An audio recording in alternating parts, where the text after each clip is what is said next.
Amy, I hope you can address the issue with the food. It's not very good.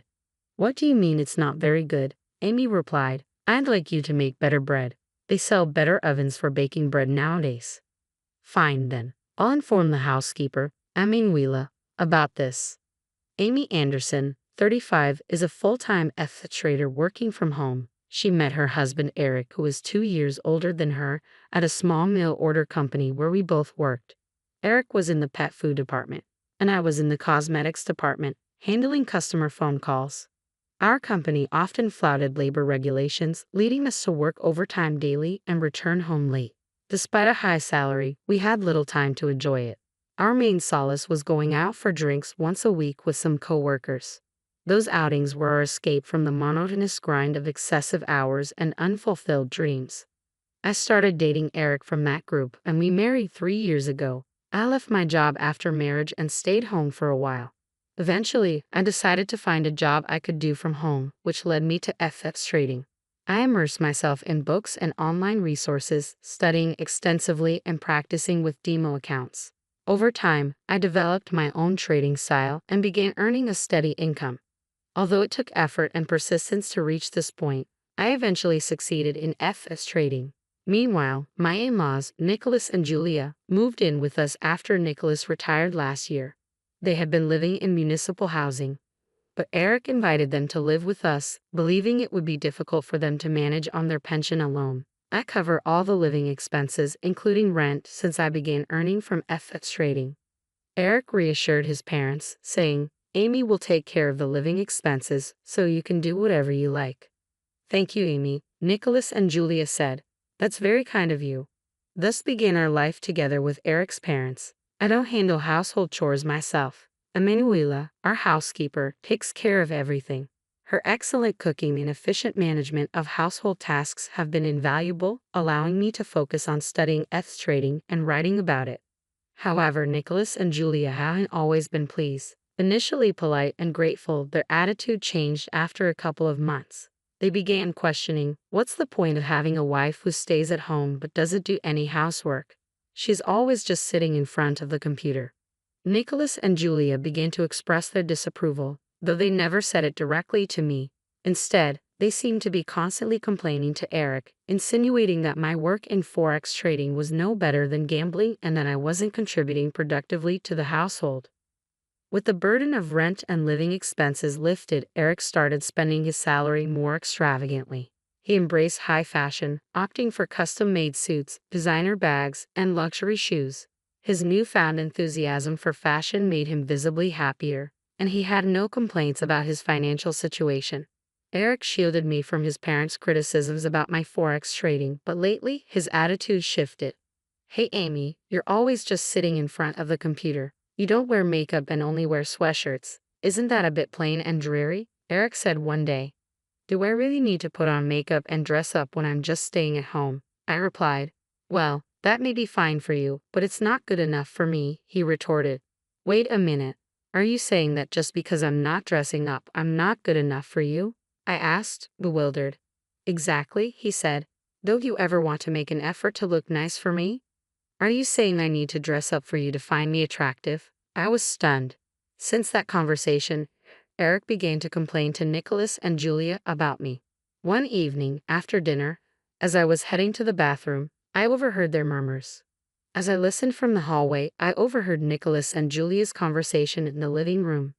Amy, what's her problem? Nicholas grumbled. She always seems to look down on us. She does make us feel inferior, Julia agreed. She probably thinks we're poor just because we lived in municipal housing. Exactly, Nicholas said. Her refusal to do any of the housework seems like her way of showing she's different from us. She's just gambling to make money and acts so superior about it. Anyone can do FX trading, Julia added with disdain. Amy just studied a bit and now makes $80,000 a month. I could do it too. You're right, Nicholas replied. It's not that impressive. She's just bossy and arrogant about her so-called success. It's not even like she's working hard for it. I wonder who she thinks she is, Julia said. She's not even that attractive. Meanwhile, Eric and I used to have breakfast together every morning before he left for work, as it was a cherished part of our daily routine. Since Eric still works at the same company where we met, he comes home quite late. We both value that breakfast time, but lately Eric has been skipping it, saying, "Just eat breakfast on the way." Julia noticed Eric's new attitude and remarked, "Eric must be getting tired of you since you're not fulfilling your duties as a wife." "That's what you get, Amy." Her tone was dripping with sarcasm. "What do you mean by duties as a wife, Julia?" I asked. "If you're referring to household chores, Emanuela handles them perfectly. The notion of duties is outdated." "Outdated," Julia retorted. "We value traditional customs in our family. Your grandmother-in-law used to enforce discipline quite strictly." "Discipline? Isn't it enough that the household chores are being done? I'm paying Emanuela well for her work," I replied. "Do you think this is just about money?" Julia snapped. "Just because you cover all our living expenses doesn't mean you can be bossy and arrogant." Julia seemed to be spending a lot of time socializing with people in our apartment building now that she didn't have to worry about her living expenses. I often saw her carrying expensive designer bags. Nicholas, too, was using his pension on his golf hobby with new golf clubs and a golf bag always at the door. I was responsible for covering their rent and living expenses, and I couldn't understand their behavior or attitude toward me. Despite my frustrations, I tolerated their presence since they had nowhere else to go. About a month after Eric stopped having breakfast with me, his business trips increased. He mentioned that he was leading the launch of a new department at his company, which involved importing LEDs from Korea. His trips to Korea became more frequent. That weekend, while Eric was away on another business trip to Korea, I decided to have dinner with Lily, a school friend, at a fancy Italian restaurant. I had been to this restaurant with Eric before, so I was surprised when, during the lunch outing with Lily, I saw Eric, who was supposedly on a business trip to Korea. Lily and I were enjoying a glass of wine on the terrace when she pointed inside and said, "Hey Amy, isn't that your husband Eric?" I turned around and saw Eric leaving the restaurant with a woman. At first, I hoped it was a mistake. After all, Eric was supposed to be in Korea. Lily tried to comfort me, but it was unmistakably Eric. Every time Eric claimed he was on a business trip to Korea, it meant he was spending the weekend with another woman. The woman with him was petite, cute, and appeared to be in her early 20s, much younger than Eric, who was 37. I remember Eric once asking me if I wanted him to be attracted to me. Seeing him with someone else confirmed my worst fears. He was definitely cheating. The next day, Monday, I immediately hired a private investigator to look into the affair. At home, I had also been receiving an increasing number of packages addressed to Julia. "Julia, did you buy something again?" I asked one day. "Be quiet, Amy," Julia snapped. "Do I need your permission to buy anything?" "No, that's not what I meant," I replied, concerned. Julia seemed to be obsessed with online shopping, buying high-end brand bags and jewelry. I worried about her getting scammed, as many fake designer items are sold online. That day, while Eric was at work, Julia entered the room. While I was working, Julia called out, "Hey Amy, I need you to look at something." "What is it?" I asked, setting aside my work. "Just come here," she replied. Reluctantly, I followed her to the living room, where she was opening a recently delivered package. Inside, she had purchased 5 bags in a bundle deal, claiming they were cheap. "I think these bags might be fake," Julia said as she opened the package. "Julia, you should be very cautious when buying items online," I advised. "There's a high risk of getting counterfeit products, especially with high-end brands." I was curious about how much Julia had spent on these bags, given their apparent low quality. "What should I do with these 5 bags?" she asked.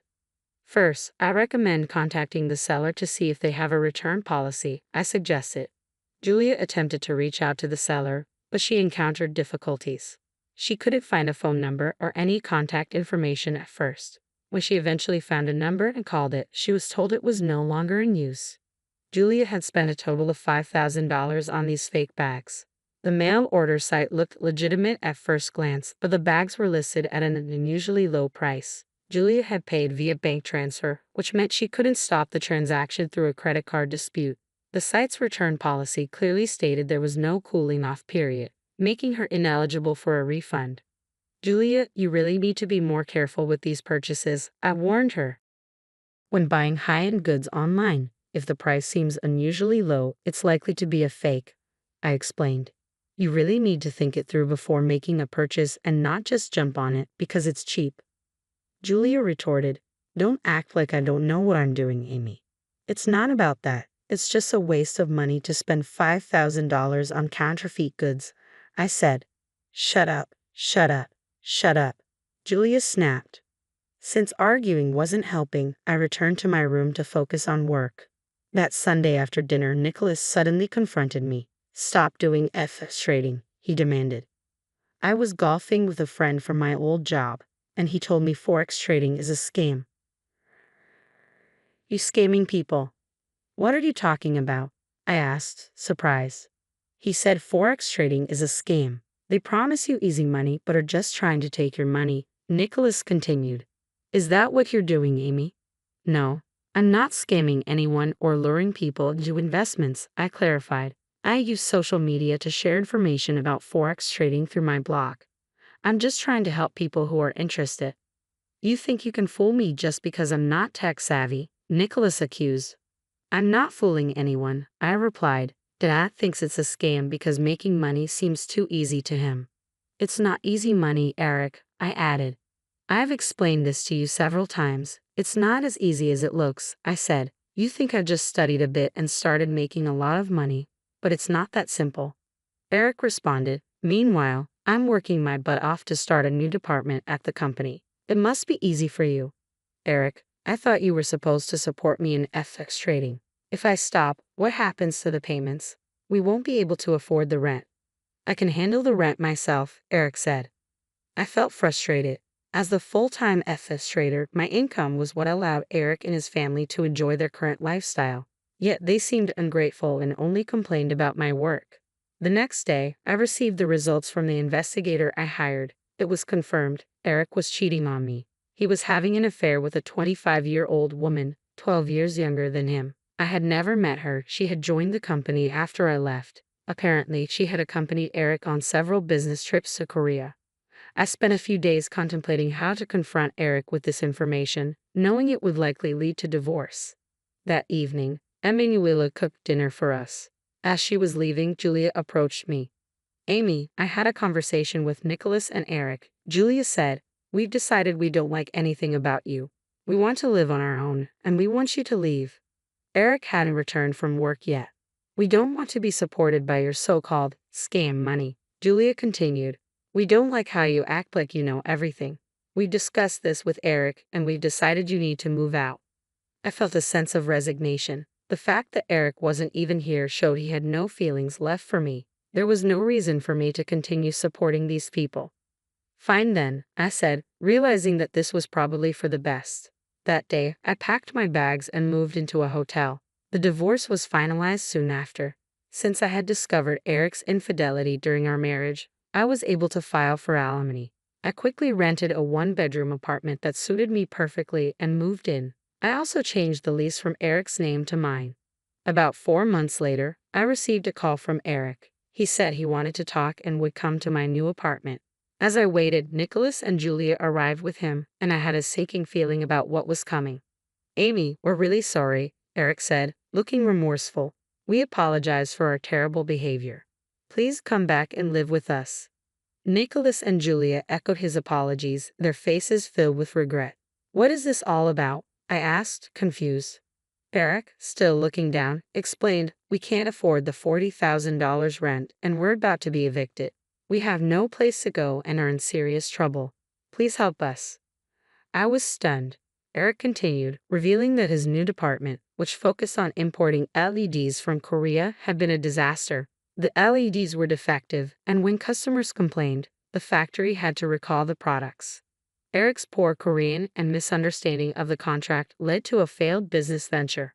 Eric was fired, and his attempt to become a full-time Forex trader using his small savings had also failed. Nicholas and Julia had some savings, but Nicholas lost money trying to invest in stocks at the wrong time. Now, they were all struggling to pay rent and even move out. Eric pleaded, we're already divorced, but I need your help. My girlfriend, the one 12 years younger, disappeared when I lost my job. I have no one else. Please let's get remarried and start over. Julia added, we realize we were wrong. I'm truly sorry for calling you a scammer and for everything else. Please give us another chance. No way, Eric, I replied firmly. Don't say that. I'm sorry, I'll never cheat again, Eric insisted. Yes, we'll be a family again, Julia chimed in. I will not do that, I said resolutely. If you don't leave, I will call the police. Despite their pleas, I stood my ground. When they finally left, I felt a mix of disbelief and relief. Eric called me twice after that, asking for reconciliation, but I refused each time. I had no interest in knowing or caring about their lives anymore. After spending so much time alone, focusing on my work as a trader, I felt ready to start dating again. I mentioned this to my friend Lily, and she offered to introduce me to someone. I'm looking forward to meeting her friend tomorrow and excited about this new beginning.